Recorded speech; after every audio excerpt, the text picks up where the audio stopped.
Meus irmãos, graça e paz, Cláudio Souza, vamos estudar nossa 11ª lição, trazer o resumo sobre o livro, a profecia do profeta Ageu.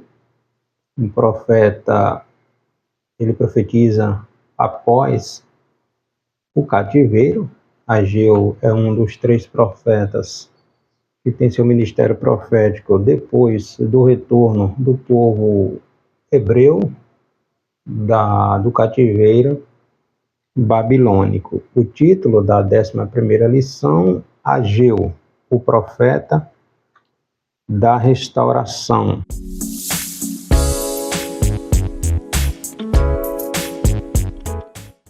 Versículo do dia, Ageu, capítulo 1, versículos 7 e 8. E assim diz o Senhor dos Exércitos: aplicai o vosso coração aos vossos caminhos, subi ao monte, trazei a madeira e edificai a casa, e dela me agradarei, e eu serei glorificado, diz o Senhor. Verdade aplicada, Ageu exortou os sacerdotes, os líderes políticos e o povo a se voltarem para Deus. Os objetivos, o propósito desta lição, mostrar que Ageu foi o primeiro profeta pós-cativeiro, revelar que a glória da segunda casa será maior que a da primeira, alertar que a justiça de Deus é ampla e chega a todos nós. Então vamos estudar um pouquinho sobre a profecia, a vida, quem foi Ageu e o contexto social, político e religioso que Ageu profetizou, tá? O nome do profeta significa festivo ou alegre, ou até minha casa, minha festa de gratidão. Profeta pós-cativeiro, né? Ele desempenhou sua missão profética nos dias do rei Dario, rei da Pérsia, lembrando que a Babilônia foi conquistada pela coalizão, pela aliança da Pérsia e da Média. Então, o Império Medo-Persa sucede o Império Babilônico, e assim que Dario ficou ali governando a Babilônia, e Ciro assina um decreto permitindo que os hebreus retornassem para o seu território, onde hoje é a Palestina, né?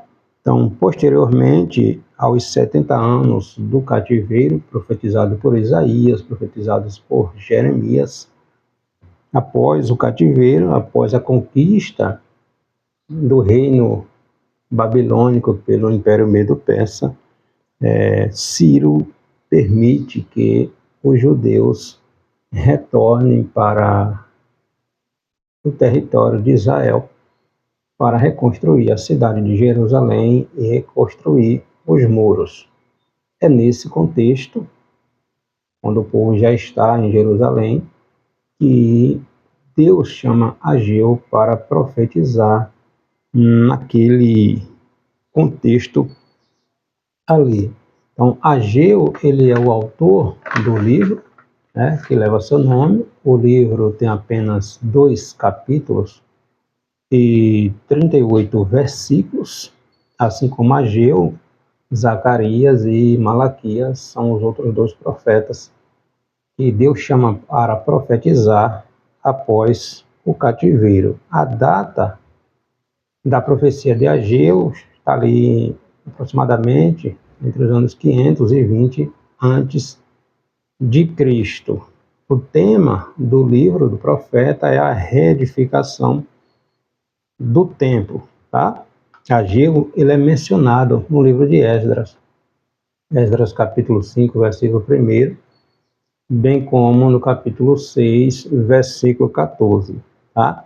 Então, possivelmente, talvez seja provável que Ageu tenha saído para o cativeiro ainda criança, ou talvez ele tenha nascido no próprio cativeiro babilônico. Quando ele profetiza, aqui no livro que ele escreve, ele faz uma referência, uma alusão à glória do templo de Salomão, que foi destruído em 586, na última das invasões da Babilônia a Judá, né?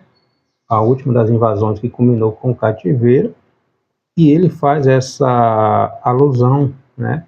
A gente vê no livro a comparação da glória, da magnitude, da arquitetura do templo construído por Salomão, e o templo novo não se comparava em magnitude, em beleza, em grandeza, né? Em suntuosidade. Mas Deus vai falar através do profeta que a glória que viria sobre o segundo templo seria muito maior do que aquela que veio sobre o primeiro, né? Pontuando obviamente para o Senhor Jesus Cristo também. Então, em 538 a.C., Ciro, ora rei da Pérsia, ele promulga o decreto, né, que permitindo que os judeus que estavam exilados voltassem para o seu território lá na Palestina, ainda não era chamado obviamente de Palestina, né, para reconstruir Jerusalém e reconstruir o templo. Aproximadamente ali 50 mil hebreus retornaram na primeira leva de retorno para o Estado de Israel, na liderança de Zorobabel, governador, e também de Josué, que se tornou ali, que era o sumo sacerdote, tá?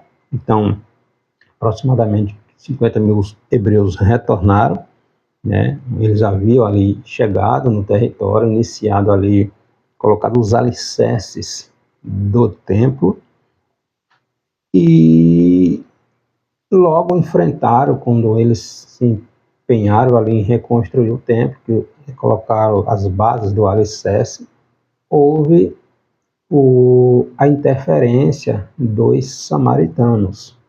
Relembrando que os samaritanos foi uma mistura daquele povo do Reino do Norte, que foi destruído em 721, 722 aproximadamente ali antes de Cristo, pelos assírios. Os assírios levaram a maioria do povo para outras terras que eles conquistaram e trouxeram povos de outras terras para habitar no meio daqueles judeus do Reino do Norte que ficaram ali. Então houve essa mistura, esse aparentamento, essa miscigenação, e aquele povo do Reino do Norte se tornou um povo misturado, mestiço. Daí se originou os chamados samaritanos. Então, quando esses hebreus do Reino do Sul retornam do cativeiro, 70 anos depois, eles vão para a Babilônia, que eles chegam em Jerusalém ali e começam a reconstruir a cidade, os muros que colocam a cidade, o templo, os muros é mais na frente com Neemias.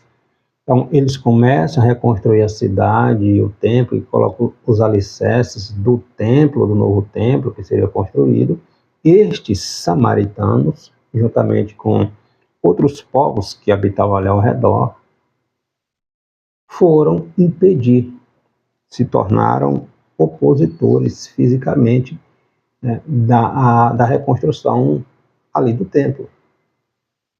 Primeiramente, eles foram oferecer ajuda, obviamente que tinham outras intenções por trás, e os judeus, os hebreus, que voltaram do cativeiro, não permitiram, né, essa colaboração destes samaritanos, obviamente porque tinha muito mais coisas por trás. Então, os samaritanos e aqueles povos ali, a liderança daquele povo ali que estava ao redor, foram intensos no sentido de proibir, de evitar que eles desse seguimento à reconstrução do templo, da cidade em si. Tanto é que 2 anos depois, em 534, a obra literalmente foi interrompida, ficou parada durante alguns anos.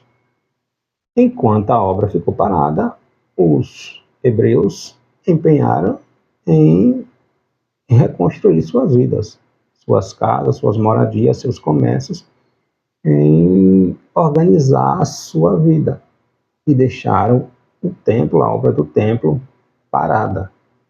É nesse cenário que Deus chama Ageu para profetizar, tá?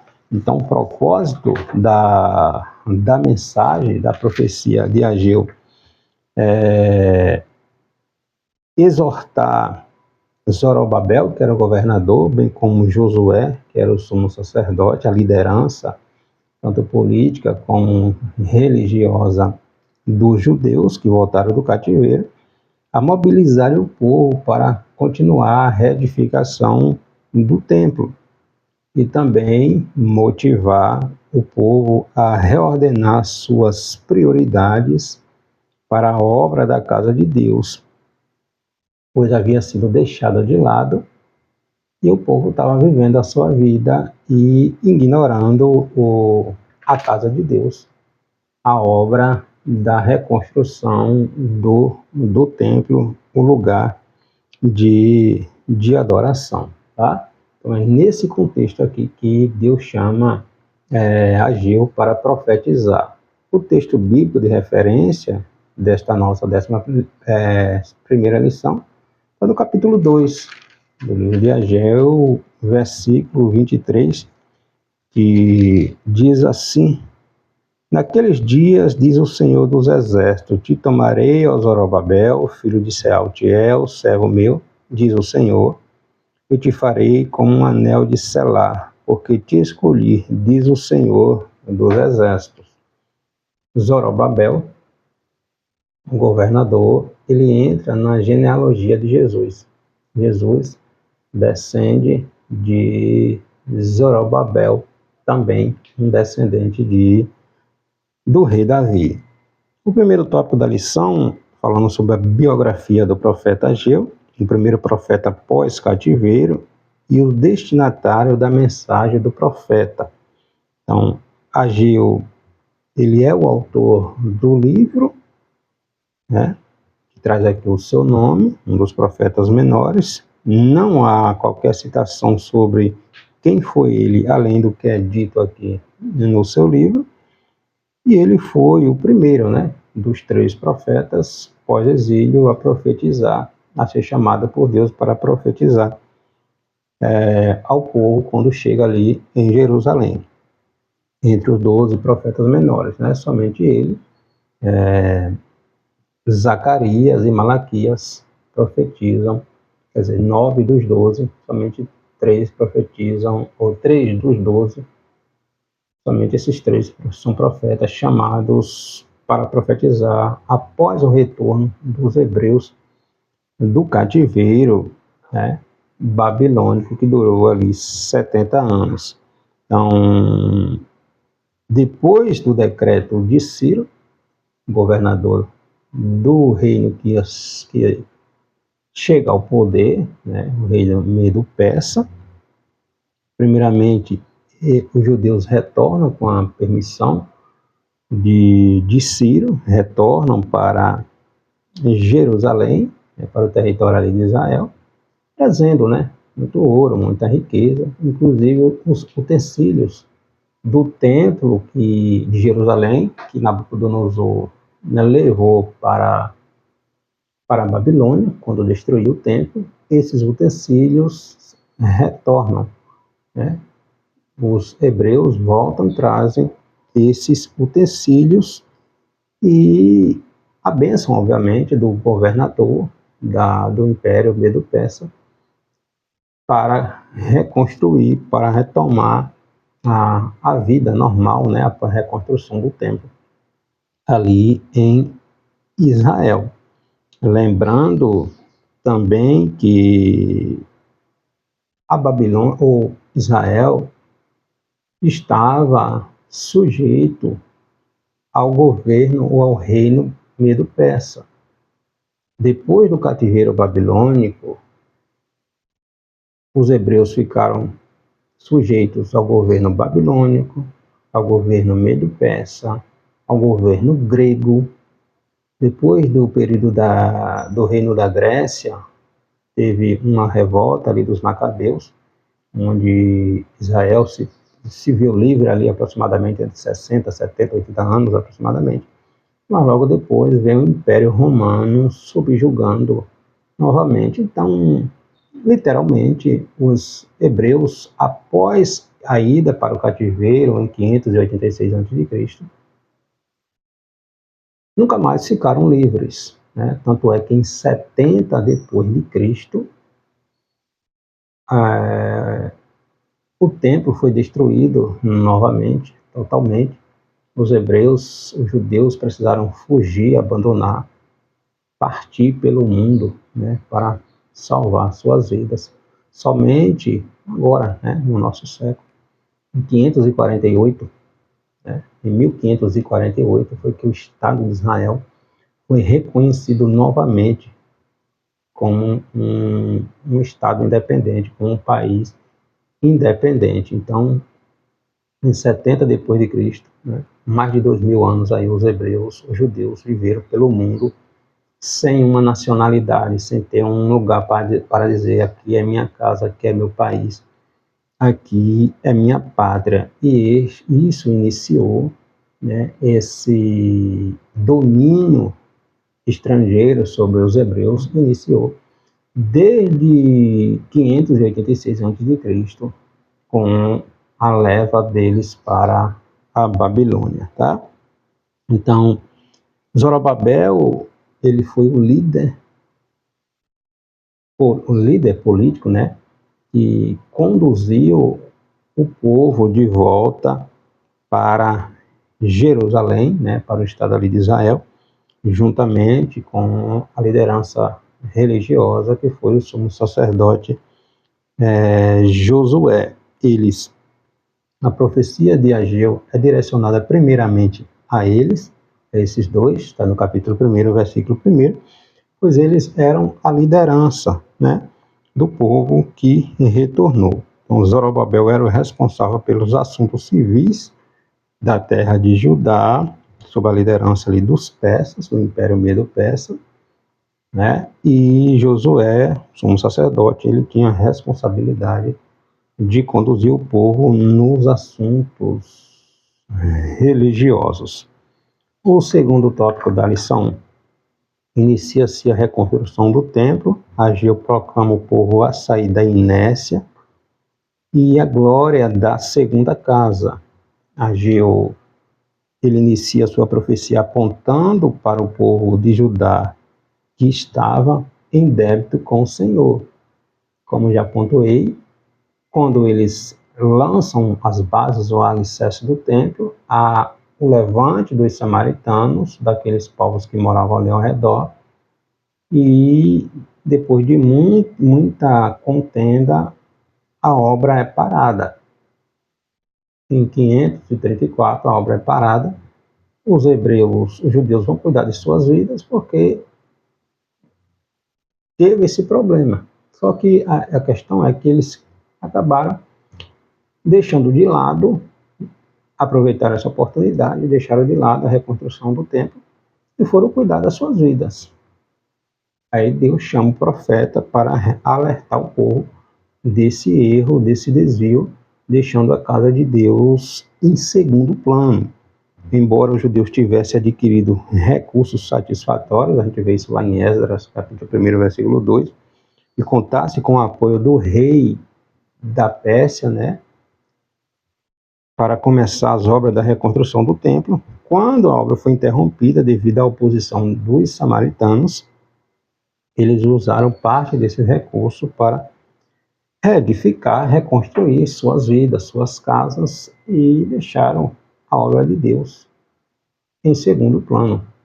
por cuidar das suas vidas. É nesse cenário que Deus chama Ageu para profetizar, para impulsionar, para animar o povo a reconstruir o templo, pois Deus era com eles. Os judeus contemporâneos ali de Ageu, após o templo ficar pronto, né, eles ficaram tristes ou decepcionados, pois quando eles olharam para o segundo templo, este que eles tinham acabado de construir, o próprio Ageu, o próprio Zacarias, né, ajudou ali na reconstrução do templo, também trabalharam, né? Então, quando estes patriarcas, estes anciãos que viram o primeiro templo, né, já idosos, a magnitude, a arquitetura, a beleza, a suntuosidade do templo, do primeiro templo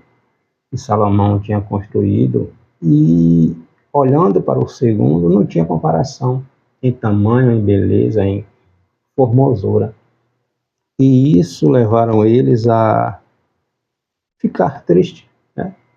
Aí Deus, através do profeta Ageu, fala com eles que a glória, está lá no capítulo 2, versículo 9, que eles não se deixassem enganar pela beleza exterior, né? Pela beleza arquitetônica, pela suntuosidade da obra, porque a glória da segunda casa que viria sobre esse templo seria maior do que a que veio sobre o templo de Salomão.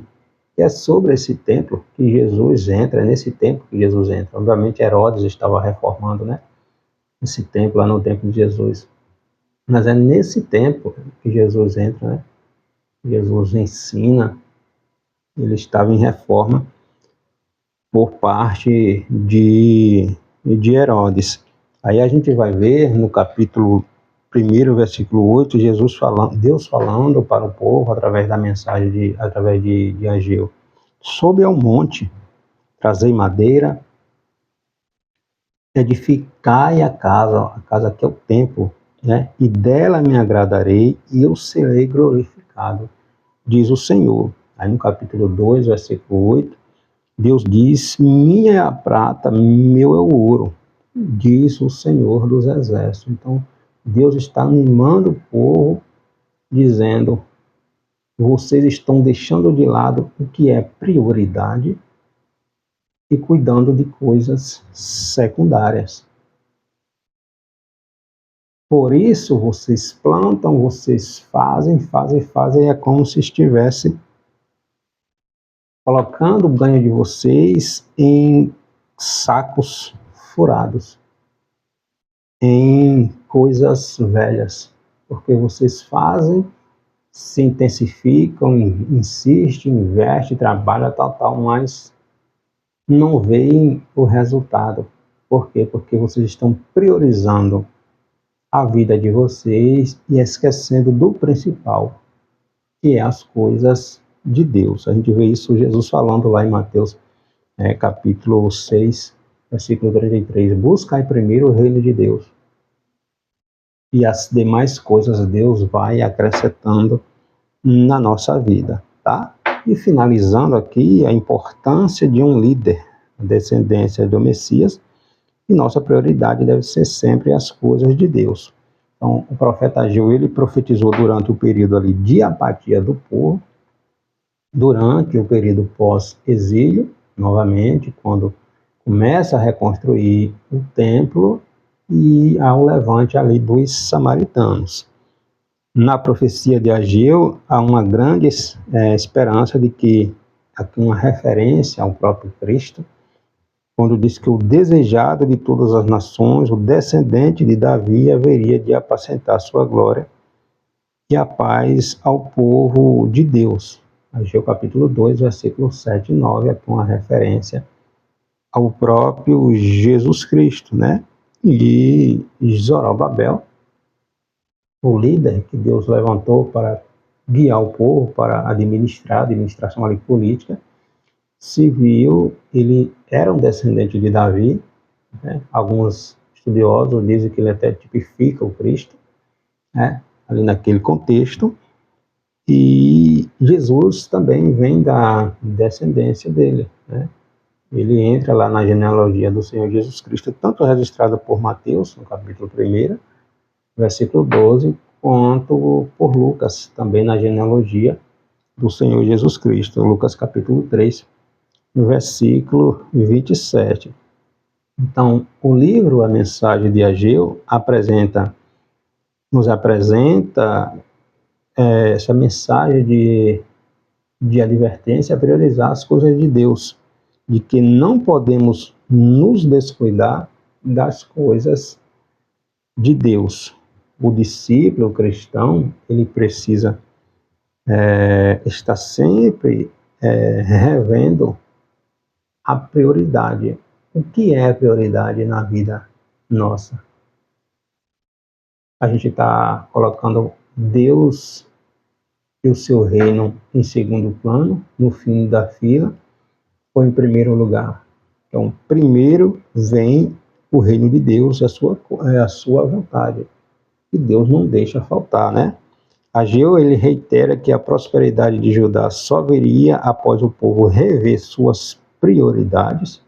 Está aqui no capítulo 1, versículo 4 ao 8, ele diz assim, ó: e para vós tempo de habitar nas vossas casas estucadas e esta casa há de ficar deserta? Olha o que Deus fala através de Ageu. Ora, pois, assim diz o Senhor dos Exércitos, aplicai o vosso coração aos vossos caminhos. Semeai muito e recolhei pouco, comei, mas não vos fartais, bebeis, mas não vos saciais, vesti-vos, mas ninguém se aquece, e o que recebe salário num saco furado. Por quê? Porque priorizava suas vidas em detrimento das coisas de Deus. Então o profeta nos ensina que rever as nossas prioridades deve ser a melhor maneira de sermos abençoados por Deus, porque quando colocamos Deus como prioridade na nossa vida, estamos colocando Ele, dizendo: Senhor, não tem nada nem ninguém mais importante para a minha vida, para mim, do que o Senhor. E Deus, como Jesus vai falar lá no Mateus, né, para não ficarmos preocupados com as coisas dessa vida. Aí Jesus disse: olha para as árvores, ou para as aves, que não plantam, não cegam, mas todo dia tem o seu alimento, né? Então, os hebreus aqui, eles tinham priorizado as suas vidas em detrimento do templo, né? E Deus levanta o profeta para alertar sobre essa situação que se tinha levantado, o povo negligenciando a obra, a reconstrução do templo, tá? Então Zacarias também, ele foi contemporâneo aqui de Ageu, mais novo do que Ageu, está lá em Esdras, capítulo 5, versículo 1, diz assim: ora o profeta Ageu e o profeta Zacarias, descendente de Ido, profetizaram aos judeus de Judá e Jerusalém em nome do Deus de Israel, e eles mesmos ajudaram também, né, se empenharam ali ajudando a reconstruir o templo, tá? Então essa é a mensagem, né, um resumo aqui do que diz o texto, que diz o livro do profeta Ageu, um dos 3 profetas pós-cativeiro, que profetizou após o retorno dos hebreus do cativeiro babilônico. Na próxima lição, vamos trazer um resumo sobre o profeta Zacarias, também um profeta que profetizou pós-cativeiro, que também foi contemporâneo aqui de Ageu, e que Deus também usou para trazer mensagem de esperança, de conforto, de ânimo, para que o povo continuasse priorizando as coisas de Deus, pois quando a gente coloca Deus em primeiro lugar, Deus cuida da nossa vida. Amém? Deus abençoe.